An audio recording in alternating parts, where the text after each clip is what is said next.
Hai teman-teman, jumpa lagi di review buku HR Digital. Kita akan rutin mengupload tentang review buku yang menarik dan bermanfaat. Kali ini kita akan mereview buku The Geography of Genius yang ditulis oleh Eric Weiner, seorang penulis berkebangsaan Amerika Serikat. Dalam buku ini, ia menceritakan tentang serangkaian perjalanannya ke beberapa kota di beberapa negara yang pernah tercatat sebagai tempat-tempat yang melahirkan para jenius yang terkemuka dalam sejarah. Dimulai dari negara Yunani, yaitu kota Athena kuno, perpaduan kemewahan publik dan kemelaratan pribadi. Karena mereka sangat peduli akan kepentingan publik terutama negaranya ketimbang urusan pribadi. Sampai-sampai ada ungkapan Thucydides bahwa orang yang tidak berminat pada masalah negara bukanlah orang yang memikirkan urusannya sendiri, melainkan orang yang tak punya kepentingan menjadi warga negara Athena. Bangsa Yunani percaya bahwa di mana kita berada akan mempengaruhi bagaimana kita berpikir. Dahulu Socrates menemukan ide selalu ketika ia berjalan kaki seperti kebiasaan warga Athena. Mereka suka berjalan kaki. Dan Homer adalah penulis pertama di dunia dan orang yang pertama pula mengalami kebuntuan ide.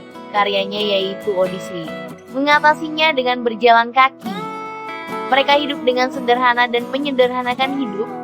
Jadi gak heran tidak ada kuliner yang memanjakan di kota ini. Mungkin ribuan tahun yang lalu Yunani terkenal akan kejeniusannya, cara mereka berpikir dan bertindak. Namun ini tidak lagi. Seperti yang dikatakan oleh seorang antropolog bernama Alfred Kroeber, bahwa kebudayaan tidak genetis. Sama halnya dengan kejeniusan bukanlah faktor genetik yang diwariskan.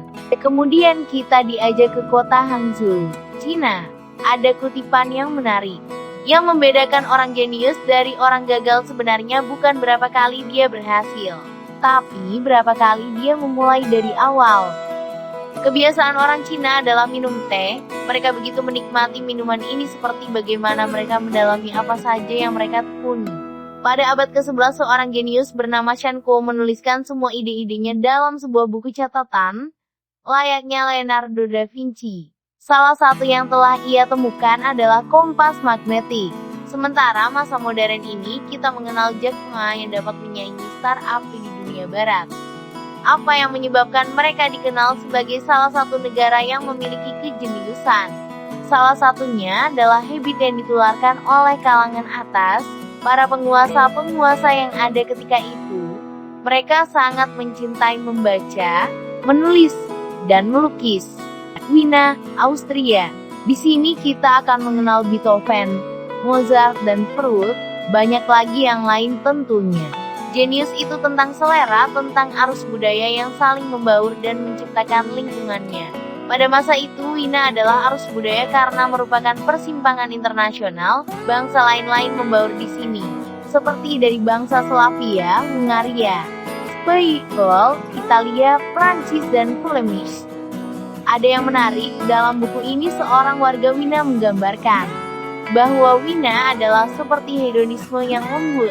Pada hari Jumat di atas jam 2 siang mereka tak ada yang terlihat begitu sibuk bekerja. Selain itu, pekerjaan atau bagaimana seseorang mendapatkan sumber nafkah bukanlah urusan orang lain. Mereka tidak akan membicarakannya, karena hal tersebut bukan hal yang akan dibicarakan. Intinya, mereka tidak suka bergosip atau menggibah. Menarik lainnya adalah, mereka tetap memainkan musik dengan indah. Kolkata, India. Negara ini adalah negara jajahan Inggris. Namun, mereka menyerap dan menyulap kejeniusan negara Eropa itu dengan baik, dengan situasi yang semrawut. Orang-orang di Kolkata sudah terbiasa fokus di tengah-tengah distraksi, atau kemampuan melihat keteraturan dalam kekacauanlah yang mencirikan semua orang hebat, karena setiap orang di sana sangat cuek dengan urusannya sendiri meskipun ia di tengah kesibukan kelompok-kelompok sosial yang lain, atau keadaan hingar-bingar lainnya. Misalnya saja seseorang bisa sangat fokus membaca atau menulis novel di tengah keriuhan pasar dan bau pipis orang yang sembarangan. Kita akan bisa menikmati Skotlandia rasa India di sini, seperti ungkapan Eric. Sejarah India adalah sejarah akulturasi tanpa asimilasi. Merespons pengaruh asing dengan tidak menolaknya maupun menyerapnya dengan membabi buta, tapi sebagai gantinya, Mereka mengindiakannya, misalnya saja India punya Bollywood sementara di Barat punya Hollywood. Sebut saja Rabindranath Tagore, seorang penyair, penulis esai, pengubah drama, dan pemenang hadiah Nobel.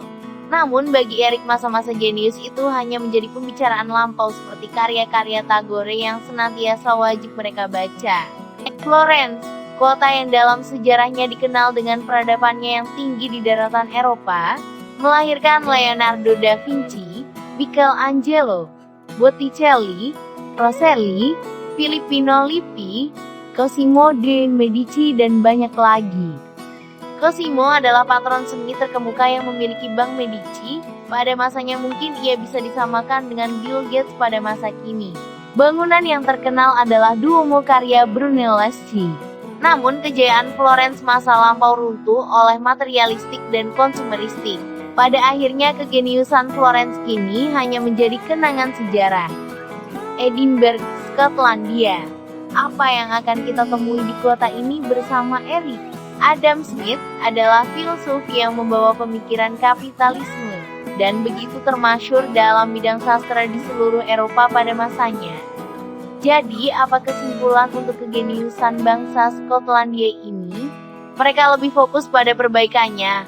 Hal itu juga membuat mereka lebih kreatif dan praktis. Aturan baku bisa mereka langgar untuk tujuan yang lebih penting dan memudahkan. Misalnya saja kulkas dan sepeda atau anestesi. Selain itu, mereka juga sangat menyukai buku-buku yang berkualitas.